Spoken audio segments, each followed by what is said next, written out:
Do you want your videos to look like this? Or this? Got this little hole poking device. Well, you've came to the right channel.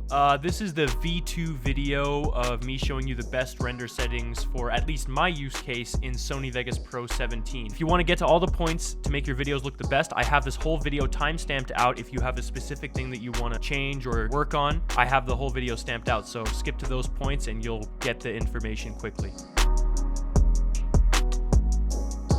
So before you even get started making a project, you're going to want to get your files in order. So consider making an editing folder with all of your editing resources like stock footage, sound bites, sound effects, green screens, background music, background B-roll footage, active projects, inactive projects, scripts, archive renders, outros, intros, overlays, all that kind of shit.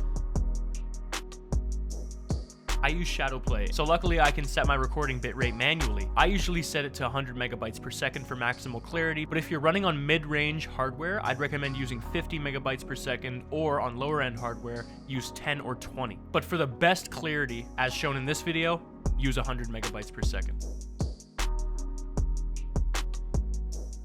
So now that you have your Shadowplay set up, you can start recording your gameplay or whatever you're doing on your computer. Once you have all your footage, you're going to want to start editing your footage. Import your footage into Sony Vegas Pro and then go right to Project Properties. So before I start editing a video, in Project Properties, I set my field order to none. Frame rate should automatically set itself to what your footage is at, so I wouldn't worry about that. Pixel format, don't really touch that. Full resolution rendering quality I set to best. Don't touch your motion blur. Deinterlace method, you set that to none. Deinterlace is usually used for TV broadcasting, so I'm not gonna sit here and pretend to know what I'm talking about, but just turn it off. This one, in my personal opinion, is the most important one, resample mode. You're gonna wanna set that to disabled. What it does is it adds this weird motion blur effect, but it's like pixely motion blur. I don't know what it is or why people ever have it on their videos, and when I do see it in YouTube videos, I hate it so fucking much. I even leave comments saying, please turn off your resampling, da-da-da. I'm just a nerd like that. I don't know. But yeah, turn it off and your videos will just right off the bat right there look a million times better. Once you have that all set up, press apply, press OK.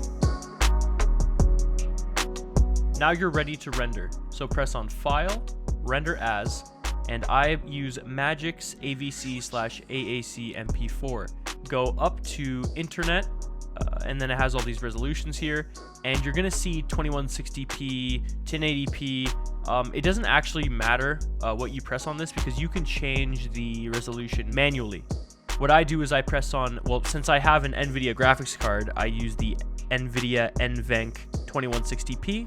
If you didn't have an NVIDIA graphics card, you would press the same thing just without the NVIDIA NVENC. I'm going to press on NVIDIA NVENC 2160p, press on Customize Template, and since I recorded my footage in 1440p, I would press on Custom Frame Size and type in 2560 by 1440.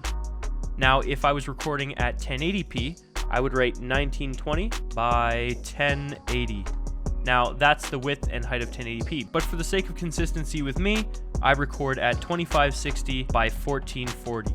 Now, if you know that your footage is going below 60 FPS at any point, you would want to press on Allow Source to adjust frame size. But if you know that your frame rate in your game is consistent and above 60 FPS, keep that ticked off.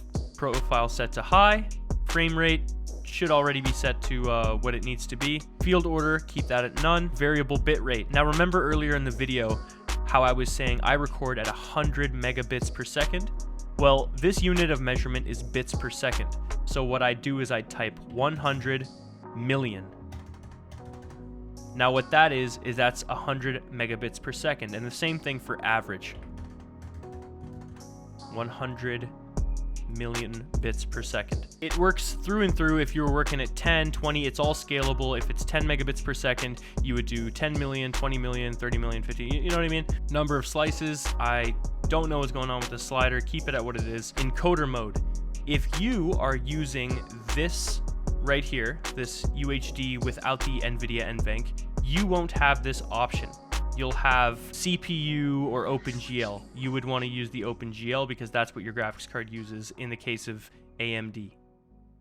but since we're using an NVIDIA graphics card in this video, we're going to use the NVENC encoder. Preset, you're going to want to put this to lossless default. RC mode, set it to VBR. I had a video, it was the second video in the Modern Warfare series, where I accidentally used constant QP mode. I had a shitload of video issues and audio sync issues. It was absolutely terrible. I would never recommend using constant QP in this case. Use VBR. Now for audio, you're going to want to set this to 96,000 and then 256. People always tell me you don't need to use such high hertz or bits per second for your audio because your mic in game doesn't record at that. Well, guess what? If it suddenly changes, and it does, I want to have it scale up to that kind of quality. So I just like to keep it high. It's a me thing, but I recommend doing it. Video rendering quality, set that to best. And now your render settings are done. If you want to save this preset, you can change the name to YouTube 1440p or 1080p depending on what resolution you ended up using. And once you are done, you press this little save icon.